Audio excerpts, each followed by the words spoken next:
Yo, what up, guys? This is your boy Kofi with Kill Sports Talk. I'm with my co-host Chuck Full Damage Miller. Welcome to Kill What do Sports you do?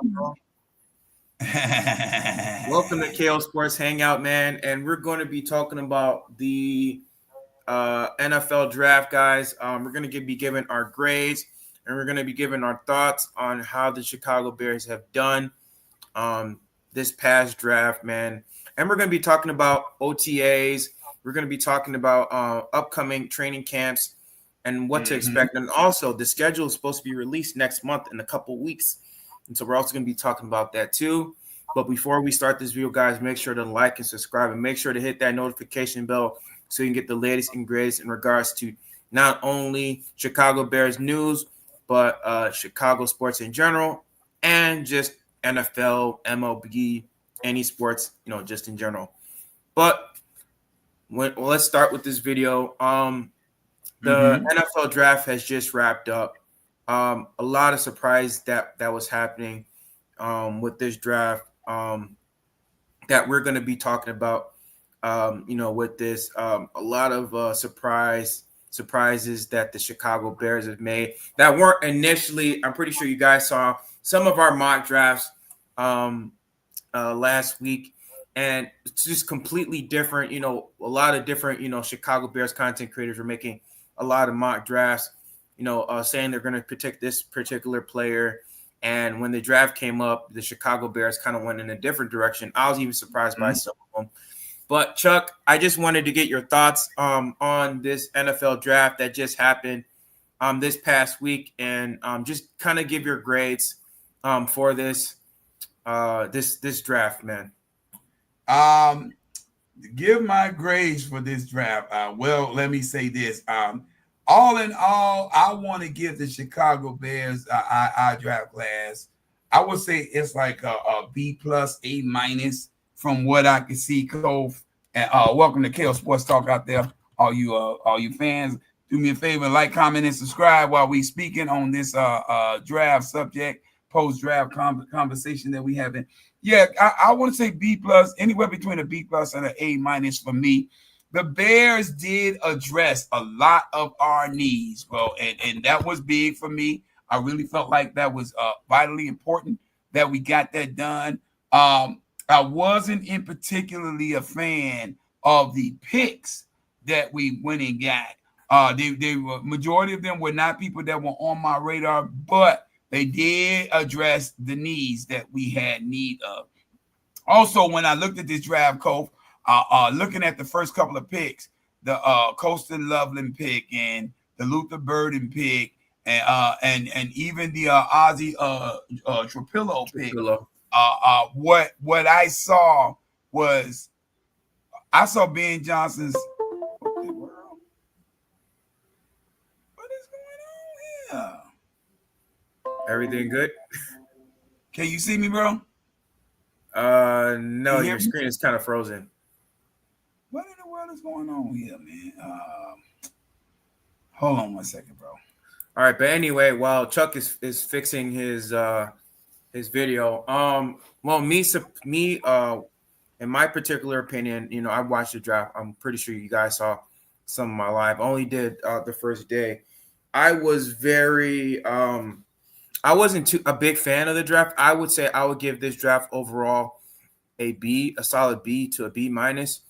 The first day, a lot of my draft picks that I wanted were already gone. Will Campbell was already gone with the fourth pick to the New England Patriots. And another thing that kind of surprised me, the fact that the Jacksonville Jaguars traded with the Cleveland Browns in order to get Travis Hunter with the second pick. I did not expect that at all. I thought that was kind of a really a head-scratching move to give up a next round's first-round pick to the Cleveland Browns, to give up future draft capital to a team, especially you were a team that was reeling last season, that had a lot of struggles, particularly in the offensive line. They couldn't protect Trevor Lawrence, and also you kind of struggled, with the tight ends and the running backs, with Travis Etienne being hurt,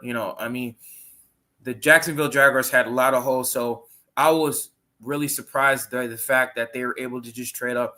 But I mean, for most of the part, I didn't expect New Orleans to take one of my guys, Kelvin Banks Jr. And the draft that I did last week, I had us trading down to get Kelvin Banks Jr. I thought the New Orleans Saints were going to get either a quarterback or possibly a running back or for some reason, but I didn't expect that. The Las Vegas Raiders, they already got Ashton Jeanty. Ashton Jeanty, we heard the rumors that Ashton Jeanty was going to go to the Bears. Of course, like I've always been saying, the NFL was a lying season. There were reports that saying the Chicago Bears that Ashton Jeanty has a possibility of falling to the number 10 pick. Apparently that didn't happen. Of course, Mason Graham falling to the 10th pick, but he ended up getting chosen by the Cleveland Browns, which I thought was a pretty good pick for them to get. Cleveland Browns, they had a pretty good draft this season. But yeah, for the most part, all the guys that I wanted were pretty much gone. Travion Henderson and Quinshon Judkins were already gone. I think Henderson, what team did he went to the Chargers, and then Quinshon Judkins, what team did he go to? Quinshon. I'm already forgetting already. Yeah, he went to the Cleveland Browns. So he went to the Cleveland Browns. Quinshon Judkins went to the Cleveland Browns as well. And so I kind of expected the Chicago Bears to kind of trade down for the 41 pick from their 41 pick to get the offensive tackle Ozzie Trapillo. And with the 39 pick, I didn't expect us to get Luther Burden. Even though we really did need a slot corner or slot receiver, I thought Zaccheaus, Olamide Zaccheaus was going to fill that role. But Luther Burden, I think that, I mean, when I looked at his hip, I think that pick was an A grade. I mean, the fact that this guy, when he gets the ball in his hands, when he gets open space, the dude, you cannot stop that guy at all. When he's in open space, Luther Burden, like, literally is a burner. I think the only concerning, what me and Chuck talked about before we started this video, the fact that when he doesn't get the ball in his hands, he's not very good when it comes to his route running skills. But when he gets the ball in his hands, it's really hard to tackle the guy. The guy's like 6 foot, 220 pounds of solid muscle. Some people have drawn comparison to him with Deebo Samuel. I just really hope that he's not Velus Jones 2.0, because you already know, what we had with Velus Jones. I mean, I hope he can catch the ball, and I just hope he can catch the ball. I hope he's not like my bad, Cove. My bad, brother. Yeah. But I mean, overall, I thought this overall draft was a B. I like the fact that we got that one kid. What's his name? That we got from Rutgers, Kyle Monangai. I call him ragu sauce. You talking about little ragu sauce? Yeah, ragu sauce. Let me ask you this, bro. Ravioli, Monangai. Yeah. Let me ask you this, bro. Not to just dive in and cut you off here, bro. Bro, what did you think about our approach to drafting a running back in this draft, bro? Was it a good approach? Did we not take that serious? How did you view us with that, bro?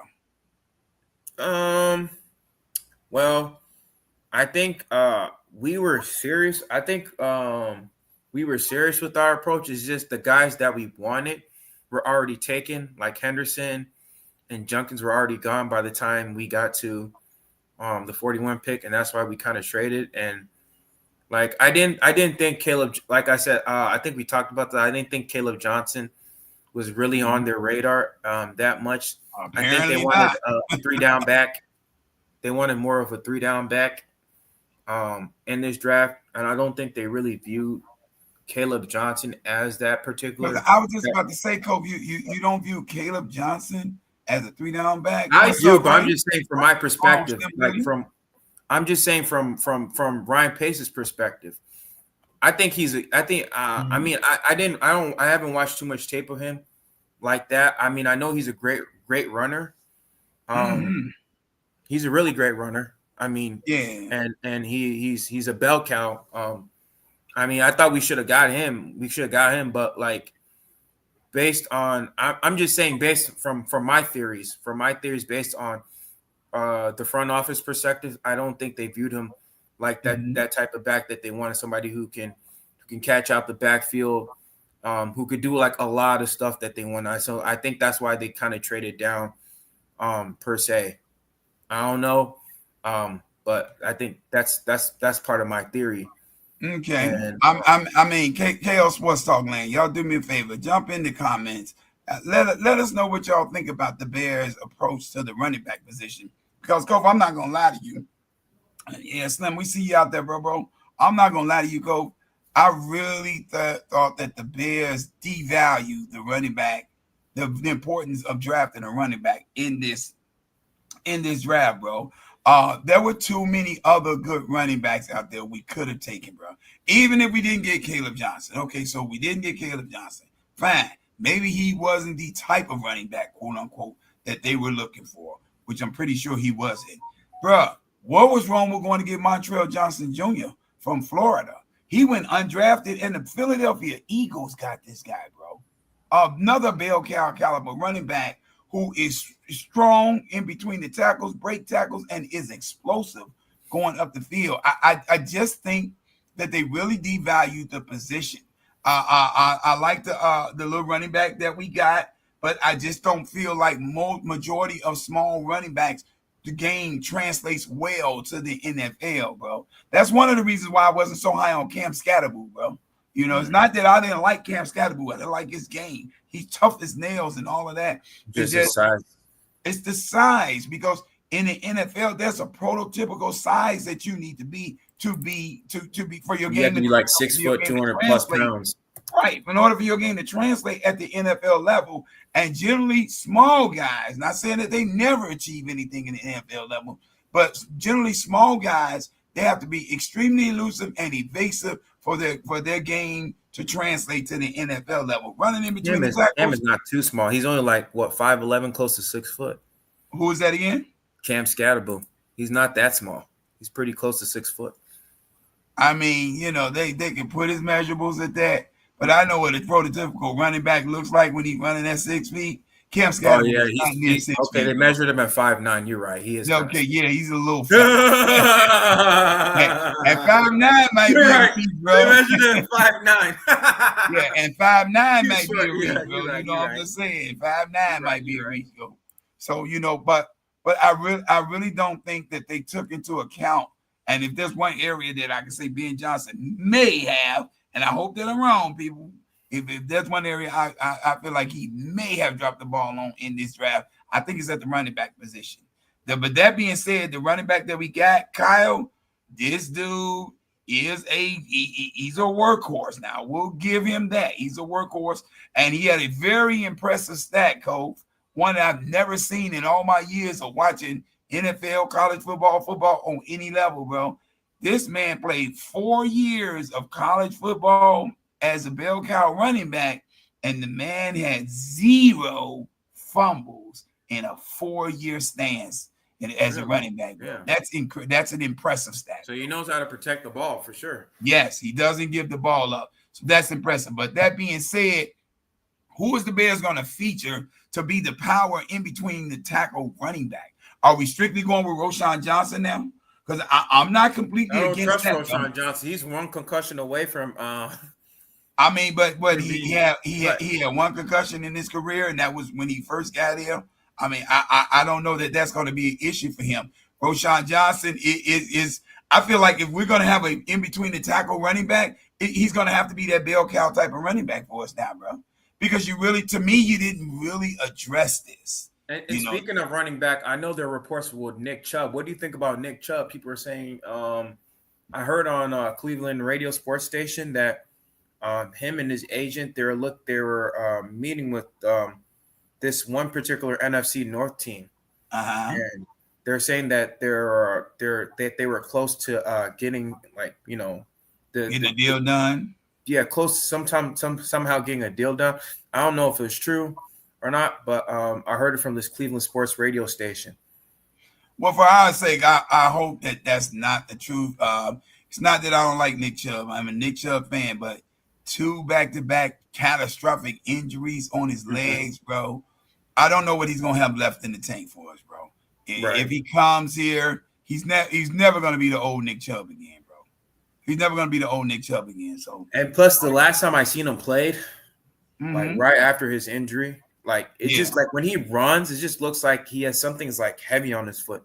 Like if you see his like, right foot, it just seems like he runs so heavy, like something is like weighing him down. Like he doesn't have that explosiveness though, like the way he did like a couple years ago. He doesn't have that little umph to him, like the way he runs.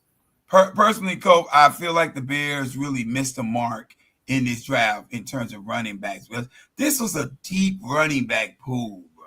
And we could have got somebody that's prototypical that could have fit the bill here in Chicago that catches out the backfield. I don't think Caleb Johnson was a bad pass catching running back in Iowa. I just don't think they featured him in the passing game much. But that doesn't mean he can't catch. I've seen, I watched his highlight film. I've seen that the guy can catch out the backfield. Now, is he stellar at it? No.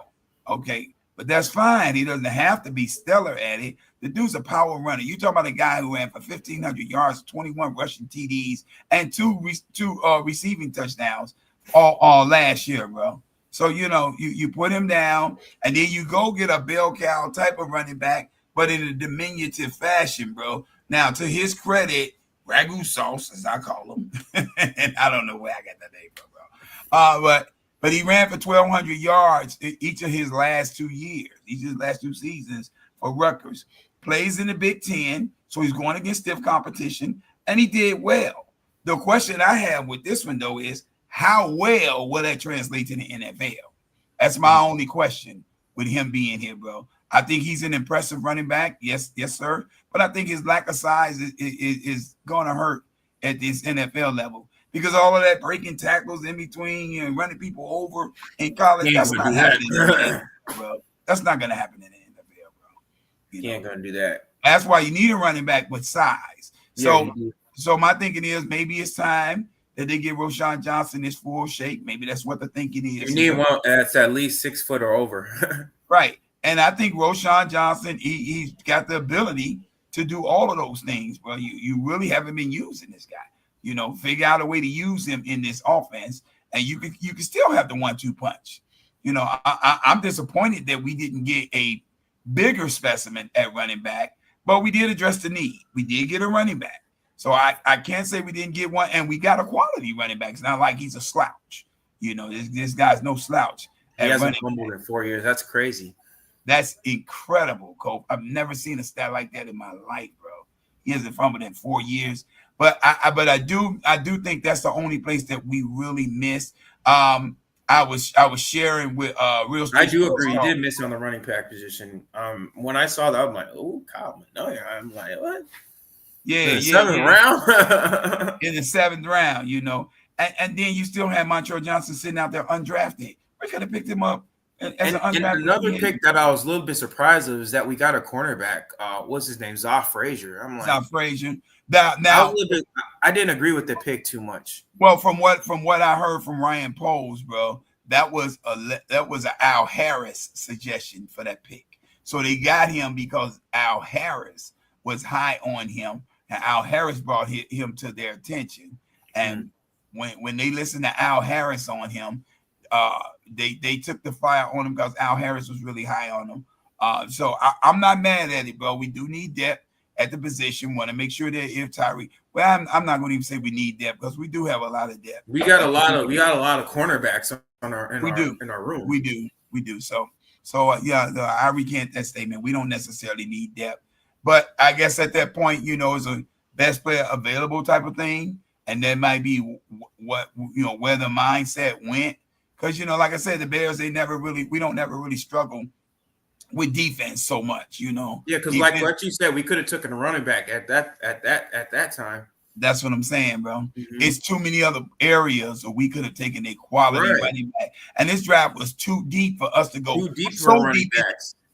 It was too deep for us to go so deep in the trenches that we wait to the 7th round to go all the way down to Rutgers and find some dude nobody's never heard Yeah, of. you could have gotten a cornerback in the 7th round for all I care. Thank you. We could have did anything but this, man. Anything but this. And that's But where that I kind of disagreed with Ryan Poles on that. I'm like, why did you get a running back in the 7th round? Like, well, if I'm totally honest with you, Cole, this draft screamed Ben Johnson all over it, bro.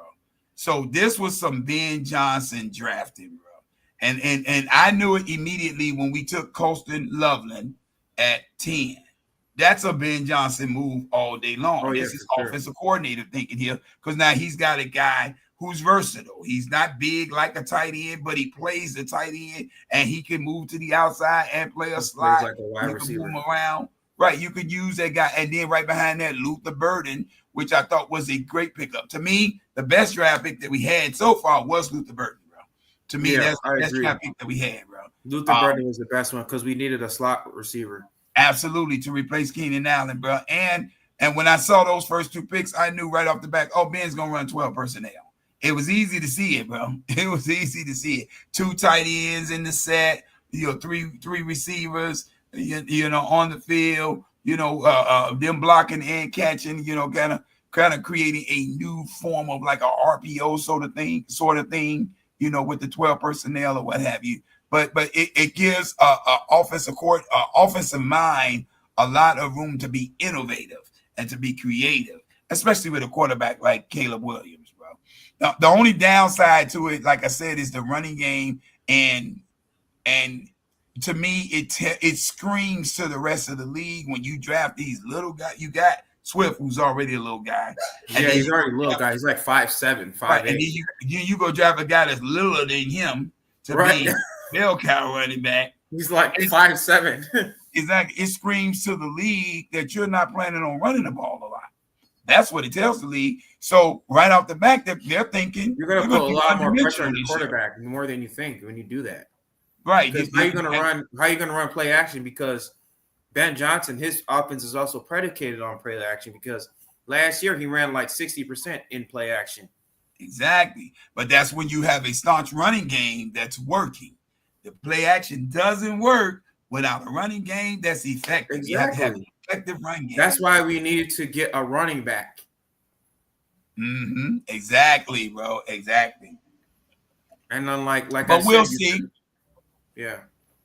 We got it. This is Ben's first hurrah. I'm not going to be king critic on Ben Johnson in his first go round. Let's see what he does with it. Ben's a brilliant guy. Maybe he got something up his sleeve. I don't know. Like, it's a little bit different. I'm pretty sure. I'm pretty sure he does, bro. I'm pretty sure he does. And maybe Roschon Johnson was the plan all along at running back, bro. To be honest with you, maybe that was the plan to make them your bell cow running back, because all of the hype around Roschon Johnson when the Bears first drafted him was that if he was not on that team behind Bijan Robinson, he would have been the starter. So he's been touted to be have starter capability, to be a starting caliber running back. So we'll see, bro. We'll see. All in all, though, I give the grade B+, A-, because one, I do feel like we addressed the needs. But this is a Ben Johnson draft.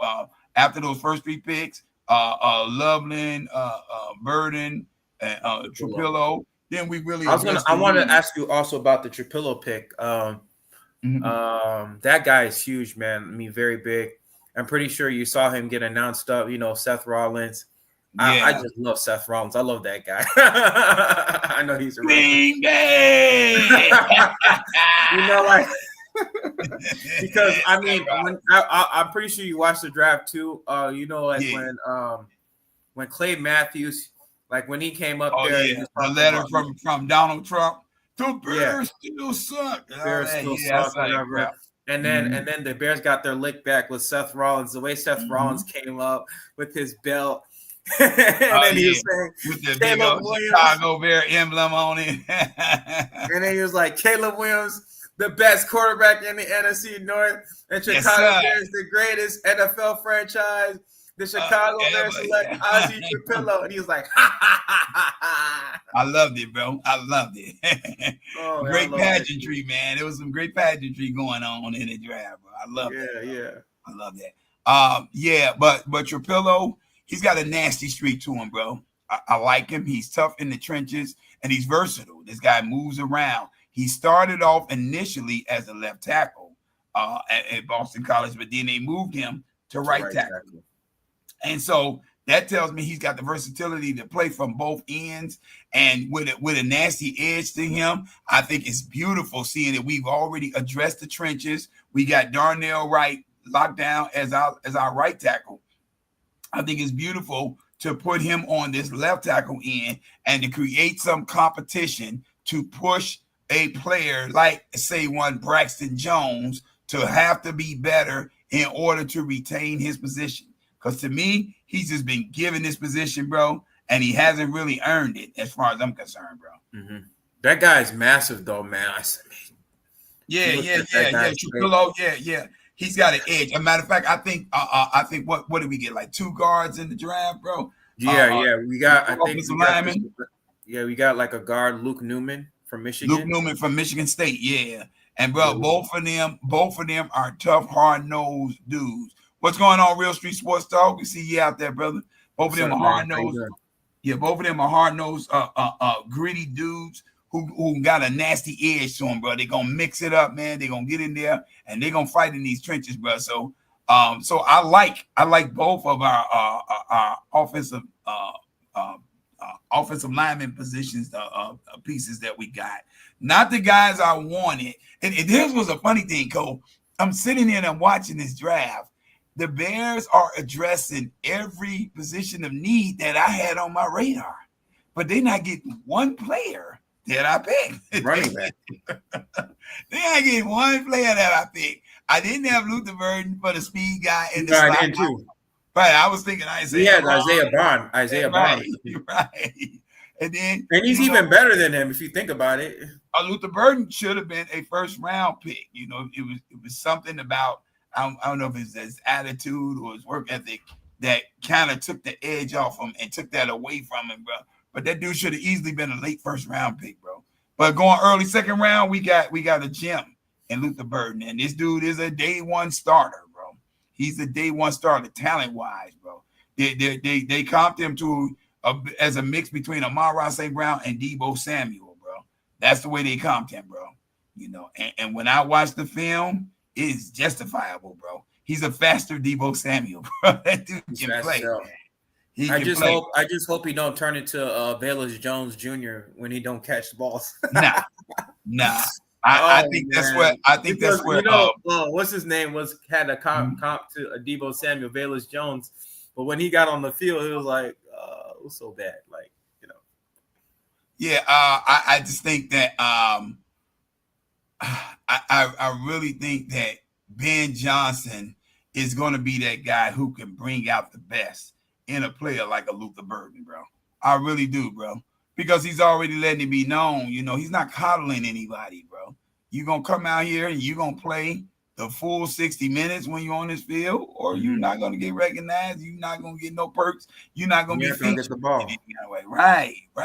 And players like Luther Burden, and you want your player to have this. I was talking to Real Street Sports Talk about this earlier.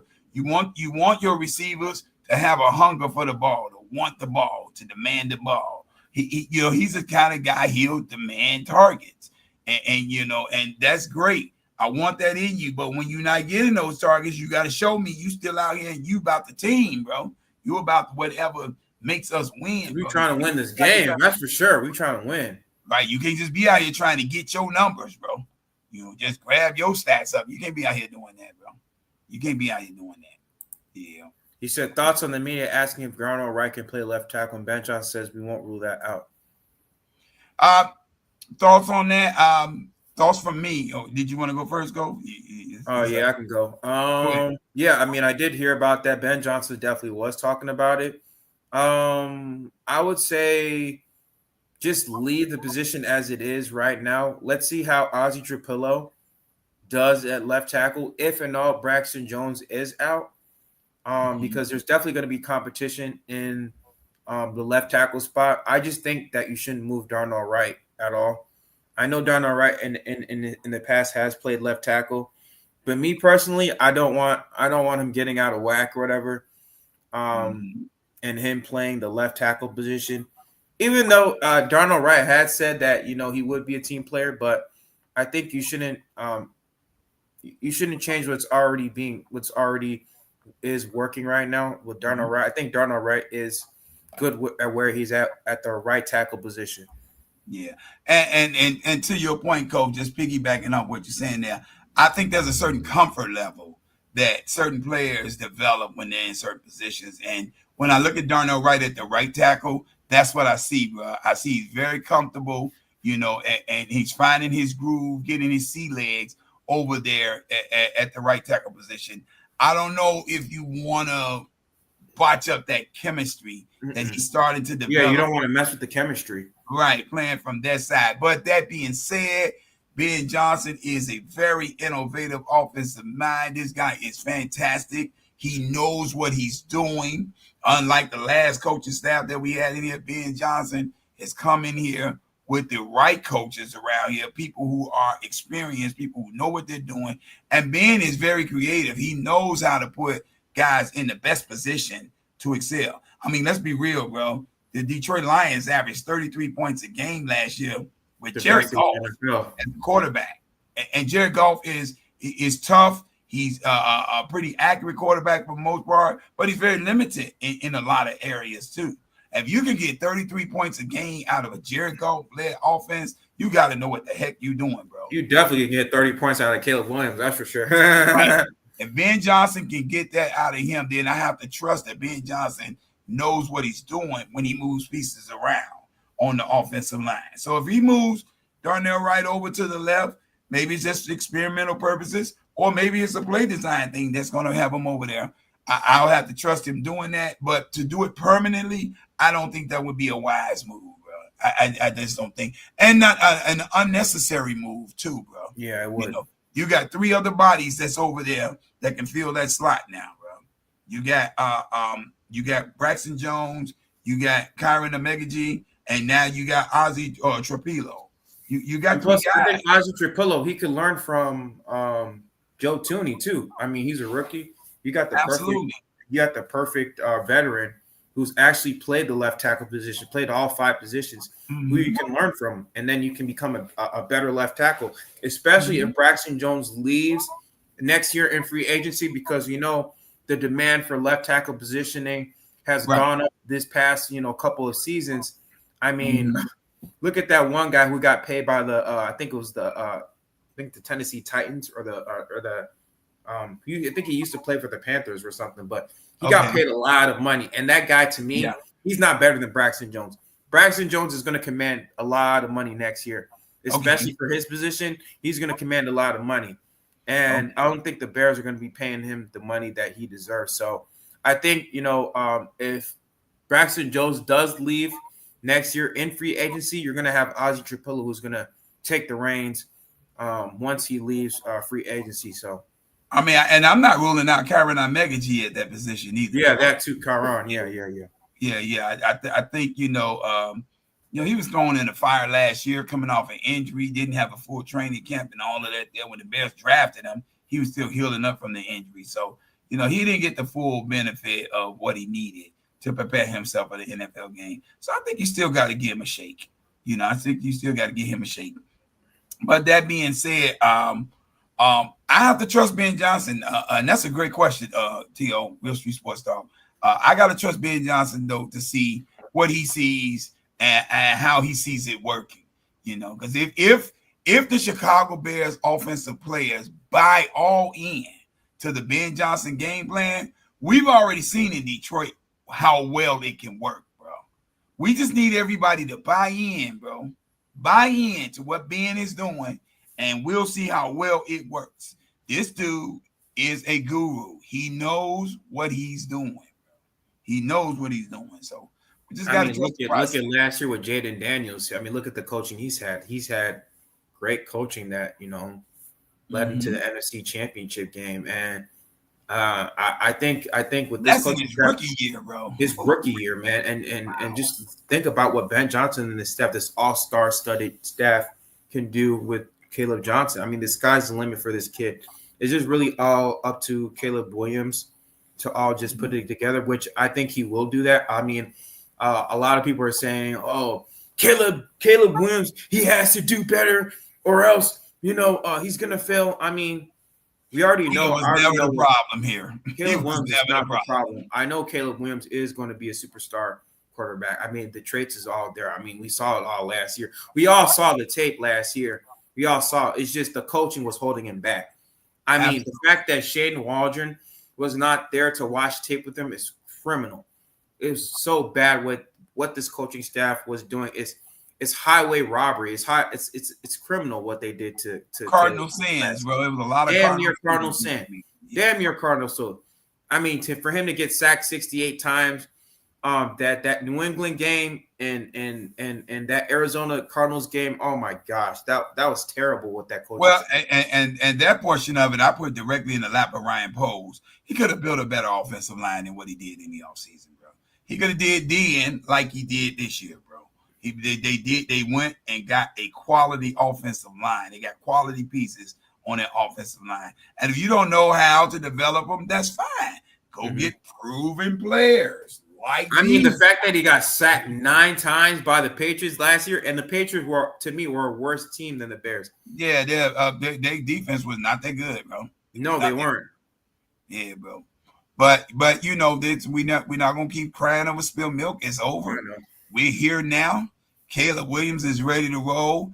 And the thing that I love the most, I never once got the feeling, not one time throughout the year, that Caleb Williams lost any confidence, bro, in his game, bro. That dude can play. And I think that Green Bay game, the final game of the year, I think was a big boost morale. Absolutely, his confidence, especially beating them in Lambeau Field and their home turf for the first time in like 10 years. Oh yeah, bro. Oh yeah, and like Seth Rollins said, the best quarterback in the NFC North is undefeated at Lambeau Field. Oh yeah, we're gonna roll with Seth. Seth Rollins know what he's talking about. What's up? Yeah, Lambeau. They're gonna get a taste of their own medicine of what the Chicago Bears have went through for the past how many years? Oh yeah, exactly. 30 years. Yeah. B. Cole says some of that is on Caleb. We're not denying that, bro. He's a rookie. You know, of course he had his share of shortcomings last year. But what do you expect from a rookie, bro?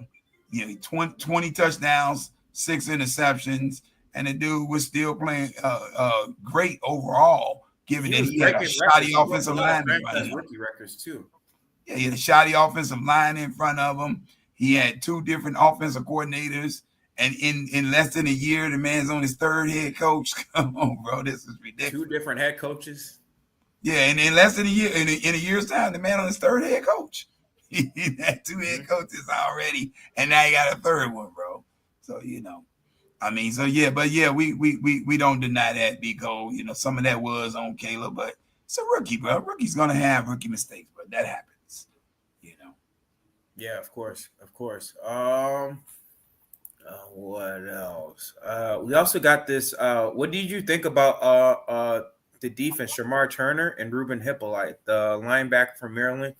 Hippolyte, I love Hippolyte, bro. I love what I was seeing on film. He's explosive and he penetrates, bro. He gets in the backfield. I love that. And he and the Shamar guy, bro, both of them are they're penetrating. They get in the backfield. They are run stoppers, bro. Yeah, I see them with both of them, bro. One of the areas we really suffered last year when Andrew Billingsley went down with his injury, we suffered in the run defense, bro. Oh yeah, you know, we were getting gashed up the middle a lot when Chuba Hubbard was freaking killing us, bro. Yeah, exactly. So you know, I'm proud to say that those situations, those positions, they were addressed. So I don't see a lot of that. And plus, I felt that we needed another linebacker anyway after the departure of Jack Sanborn. My man, thank you for everything you did, Jack. I thought Jack Sanborn was an outstanding linebacker. for the Bears, playing the strong side, and he's gone. He left with Matt Eberflus, so he's over there with the Dallas Cowboys. Since Matt Eberflus is over there as a defensive coordinator, but we needed to replace him, and I think how you say his name, Hippolyte. Hippolyte. Yeah, Hippolyte. I think they're going to use him for a little bit for the Sam and like for special teams as well. I mean, however they choose to use them is fine by me. I just needed to know that we can replace the punch that Jack Sanborn brought from that position, and I feel like we did with this guy. Plus, I feel like with Shemar Turner, we got more versatile on that defensive front. Line. Yeah, because this dude he can play just about any position. He's a natural edge rusher, from what I was reading and seeing. He started off as the edge rusher, but when Nick Scorton, when he came over there to Texas A&M, they moved him inside. And to show you how much of a team player Shemar Turner is, he went and bulked up. He picked up 30 pounds of muscle so that he could play the run position, the D tackle position. And that speaks volumes to me because he took it seriously, He took it seriously. Okay. Hey, Don Burr, welcome back, I think. Pose is so bad as a GM. Extend him. Don Burr, if you need to stop playing in your pants. We already extended him too. Come on. But be honest, Don. You looked at this draft. You tell me you seen a horrible draft, bro. If you do, you the only person in America that has seen it, bro. There's not no bad draft. If you think we had a bad draft, you're a delusional Lions fan or you're just a Packers fan. Yeah. And you said we already extended Ryan Poles, bro? I think we did for an extra 2 years, if I'm not mistaken. Okay. I'm not mad at that, bro. I'm not mad at that. He's not a perfect GM, but the man is trying and striving to get it together over here. And I like that. I respect that, bro. I respect that. You don't have to have all the answers. You just got to be working toward an answer. And that's what I see him doing, bro. And bringing in this offensive line, they're paying the money he's paid on these three guys behind me. Man, look, that dude he's working. He's working, bro. He's trying to get this together, man. Yeah, but like you said with Shemar Turner, I think that was a solid pickup, like what you're talking about, because like of course we definitely had problems with our run stopping abilities, especially way after even when Andrew Billings wasn't hurt, we still had some issues. But it really got worse once he left. It did have that big body exposed then. Yeah, bro. Yeah, it really got worse when he left because you didn't have that big body. And when even with DeMarcus Walker, like he just didn't have enough push in him. Like the dude was just not strong enough, like whatever. I think Shemar Turner, I think you definitely see the tape. It definitely pops out with his motor. He definitely has the run stopping abilities. And like you said, we just needed depth, man. Like what you said, when Billings went down, like that's when our run stopped. Oh yeah, we died like a dog once Billings went down, bro. It was so bad. And you definitely saw Minnesota took advantage of that. Green Bay took advantage, Detroit. Any team with a CNI. Any team, bro. Dude, hell, you saw what the Arizona Cardinals did to us, bro. Like that's one of the worst games in terms of run stopping. Like we gave a lot of yards.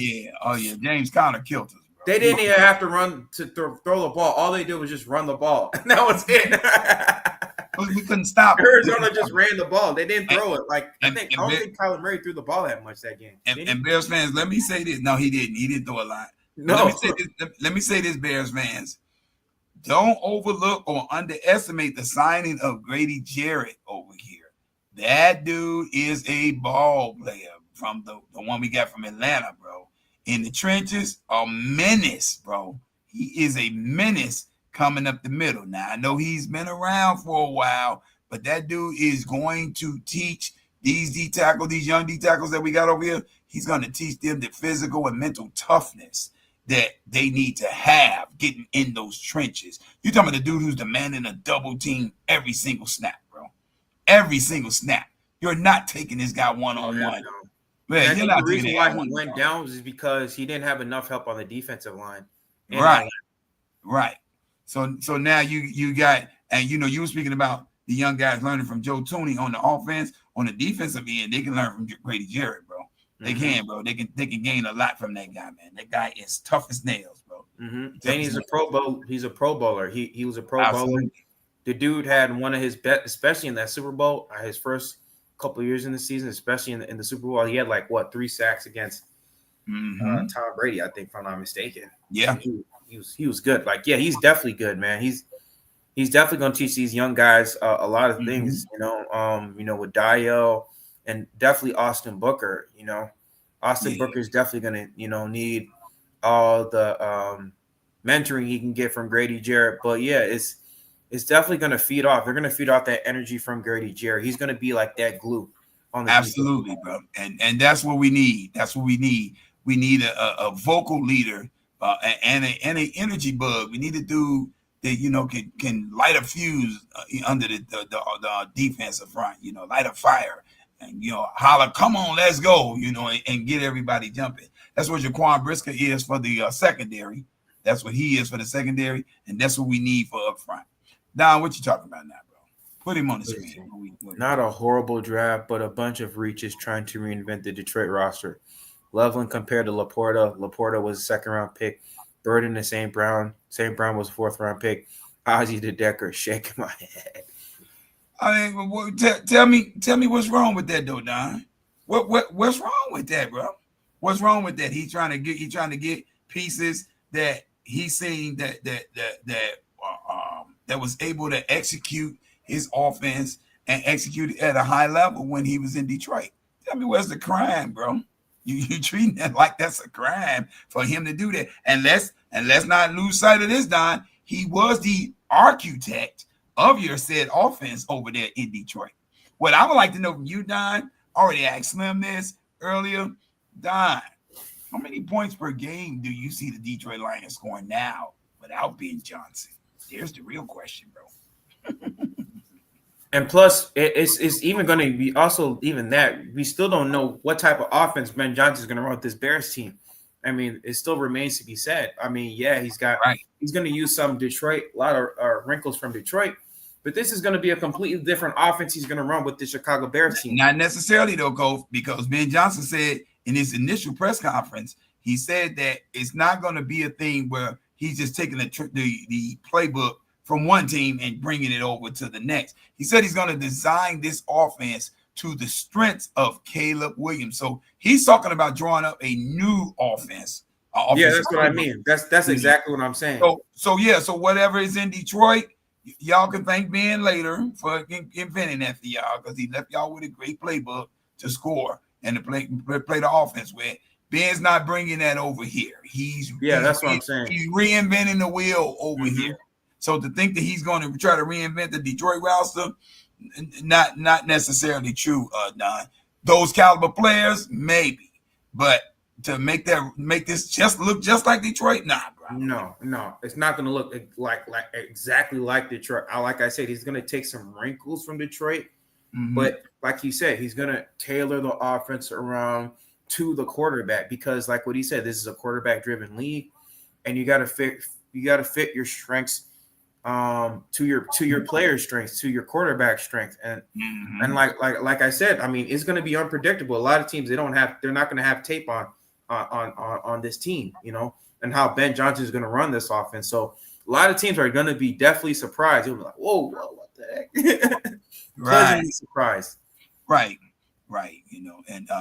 And I don't know where the offense is going to go, but I'm expecting at least 25 points a game here, bro. At least on the bare minimum, at least 25. Yeah. I'm just really curious to see how he's going to implement the run attack in things. Because in Detroit, they had the two-headed monster in the backfield with Sonic and Knuckles, David Montgomery. You're welcome, Detroit. David Montgomery and Jahmyr Gibbs. And they were a menace coming out of that backfield. And they really opened up the passing game, bro. They really opened up the passing game. You don't really have those caliber of running backs over here. So how do we balance this is what I'm looking for. Because when I look at what we got in the running back room right now, to me, if I'm a defensive coordinator or a head coach on another team looking at what the Bears are building right now, this just screams that they're going to pass a lot. That's what it tells me. So I'm getting ready for a pass game attack. 4,000 yards incoming. Right. But you need balance if you want to win and get to the next level of this thing. So the run game got to be in play. It can't just be a bunch of scat backs. Right now, that's what it looked like our running back room is, scat back. For real, scat backs, right. Yeah. Just like what you said, and I said, I mean, that's why it was important for us to get a big running back, or just Imitation is the sincerest form of flattery. Detroit is the blueprint. A blueprint, Don. Don't flatter yourself, Don. Hold on, bro. Hold on. Let me say this to him. Don, it's a blueprint that the man that's sitting behind Kof created. He's the architect, brother. He drew that up. I think you need not to lose sight of that, Don. Don't lose sight of who Ben Johnson is, bro. He's the guy that made what you call the Detroit Lions offense, bro. He made that. You're welcome. I'm going to say it for you, Ben. You're welcome. Yeah, so this guy, it's his blueprint to take with him. You can't tell this man he can't use the blueprint nowhere if he don't want to use if he want to use it. He designed it. Oh, yeah, he did. He definitely designed it. Let me see if there are any other comments. I think that's all there is. We're almost at an hour. Do you have any some final thoughts before we end this? I do appreciate the fact that we finally addressed all of our needs on this team, bro. I think they left no stone unturned, albeit I felt like they could have addressed it in a better fashion at the running back position, but nonetheless they did address it with a running back. And for a running back to come here who played for 4 years at Rutgers in the college ranks at the Big Ten level and have 0 fumbles, that's pretty nasty, people. That the running back that we drafted, that guy had two 1,200-yard seasons back to back and had 0 fumbles. Just not sure about his size. Kof, another thing I wanted to point out, bro. What you think about all the 9 signings that we had of the undrafted free agents? I did not even see that. Who did we have on signs? Bro, we got a nice little list. I had to pull it up. Go ahead. Yeah, you can pull it up. And yeah, just give me a sec. I'm gonna send it to you, Kof. I'm gonna send it to you, bro. Yeah, we got a nice little list of players. I was actually listening to Swifty. He was talking about it too, bro. Let me see. Somebody else selling popcorn. Jesus. Hold on. Hold tight. Let me get it for you, Kof. Where we do with it? Where we now?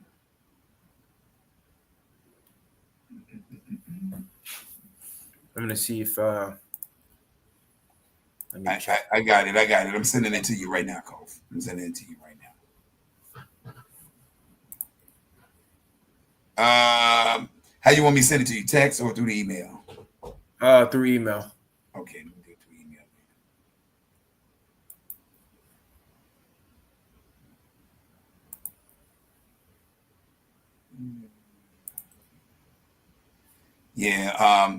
Yeah, I thought these were some interesting pickups here, bro. Got some players from some interesting places. Got a free safety from LSU, bro. And I pretty much love anybody coming from LSU, bro. I'm not gonna tell you no lie, bro. He said, okay, Don says, Chuck, there are plenty of articles in Lions' new offensive coordinator, John Morton, on how he was the head guy over the Lions' prolific offense. Ask Ben Johnson. Okay. You selling that or you buying that? Which one you doing, Don? He's just coping right now. Yeah, let me know because you already know, bro, who's the architect over there, bro. And he's coping. Don't kid yourself, bro. Don't kid yourself. Ben Johnson is definitely the architect. He's the architect of the universe over there, bro. Okay, Kof, I just sent it to you, bro. All right, let me see. Yeah.